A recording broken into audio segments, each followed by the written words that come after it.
আমি খুব সজ্ঞানে বুঝে শুনে আপনাকে বলছি, দুই উপদেষ্টা মহোদয় ওনারা বললেন যে আগে যেরকম করে হয়েছে এখনো সেরকম করে হবে, এটা তো আমাদের পক্ষে মানা মুশকিল। এটা একটা, ওই দুই জায়গা থেকে হতাশ হয়ে আসার পরে আমাদের আর কোনো রাস্তা ছিল না, এখন আমরা ওনার সাথেই দেখা করতে চাই। There is no other way.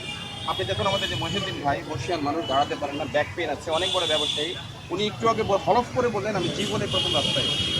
আমরা রাস্তায় আসার কথা না, আমরা তো জানি এই জায়গাটা কত ইম্পর্টেন্ট, আমরা কোনোদিন রাস্তায় বের হই না। গত শুক্রবার দিন আপনাদের লোকজন বলেছে 2 লক্ষ লোক হয়েছে, সংখ্যা তো আল্লাহ ভালো জানে।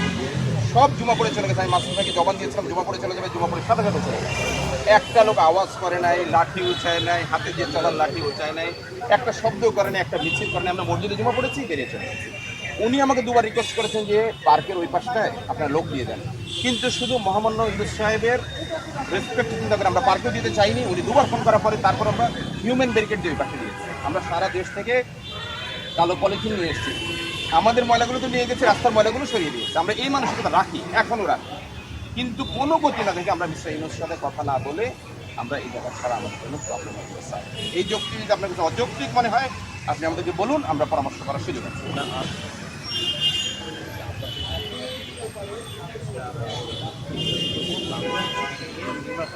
স্যার আমরা যদি ওনার 5টা মিনিট নেই, দেশের এত বড় ইম্পর্টেন্ট প্রয়োজনে এই জায়গাটা আপনাকে বললাম তো, এখন যেটা হচ্ছে যে আপনি আজকে 5 মিনিট দিলে আরো আসতে পারবেন।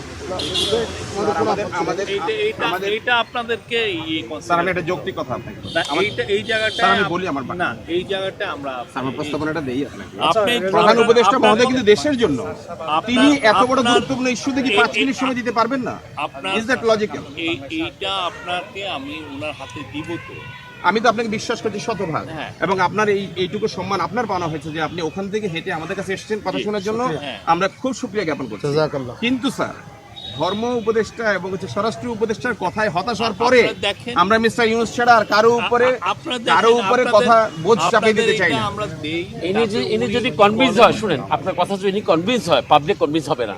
যারা আসছে আমরা ওটা বুঝাইতে পারবো না। They have taken decision, they will meet the president in the news. আমি একটু বলি ভাই, আমি একটু বলবো। আচ্ছা, আপনার সাথে আমার যেটা কথা হচ্ছে এরকমই, কিন্তু আপনি বলেন যে আসুক, ওইখানটা প্রতিনিধি একজন আসবে, এখান থেকে এই স্মারকলিপিটা নেবে, নেওয়ার পর আমরা প্রতিনিধি একটু আগে যাবো, এখানে শেষ কালকে তো এমন কথাই হয়েছে, এটা আজকে কালকে এমন কথাই হয়েছে যে তারপরে আমাদের এটা কিন্তু আপনারা হচ্ছে আবার না শোনেন, এখানে আমি আপনারা কিন্তু বুঝে বলছি যে এই জিনিস এখানে হচ্ছে একেবারে কি অবস্থার মধ্যে দিয়ে আমরা চলে আসছি। আমরা আবার ওই ব্যাকেন ওই জায়গায় আমরা যাইতে চাই না। এটা আপনাদের একটু বুঝতে হবে। এটা হচ্ছে যেখানে আসছে, স্যার এসে আপনাদের সাথে কথা বলতেছে, এটা আমার মনে হয় এটা শুধু এই পর্যন্ত। এটা তো আমাদের অনেক বড় পাওয়া। আপনারা দুজনে এই কথা বলছেন যে বাংলাদেশের প্রধান উপদেষ্টার এত বড় ইস্যু সলভ করার জন্য 5 মিনিট সময় নেই। না, নেবে ওটা অন্য জায়গায় নেবে, আগে আমরা লোকজনকে এই সমাধান না হলে স্যার সঠিক সরাতে পারবো। এটা তো উনি দেখবেন আপনাদের স্মারকলিপি, আপনি যা বলা যায়, আমি স্মারকলিপি দেওয়া না স্যার, দুটোর মধ্যে পার্থক্য অনেক পার্থক্য আছে। না, আপনারা কিন্তু এটা কিন্তু আমরা কোনো গো ধরছি না, আমরা জেদ করছি না, আমরা আমাদের এই যৌক্তিক দাবি চরম হতাশা করে উপায় নেই। আমাকে যতভাবে বলেন আমি এটা মেনে নিতে পারবো না। We should meet. আমি we have to, you see the pain in our heart, we have to convey the message to them. আপনাকে পেইনটা দেখাইতে চাই। আজকে 7 বছর পর্যন্ত ওদের জমানায় ফ্যাসিস্ট সরকার 7 বছর কষ্ট পাইছি। আমি অনেকবার মিট করছি, প্রত্যেকে আমার সাথে কথা বলছে।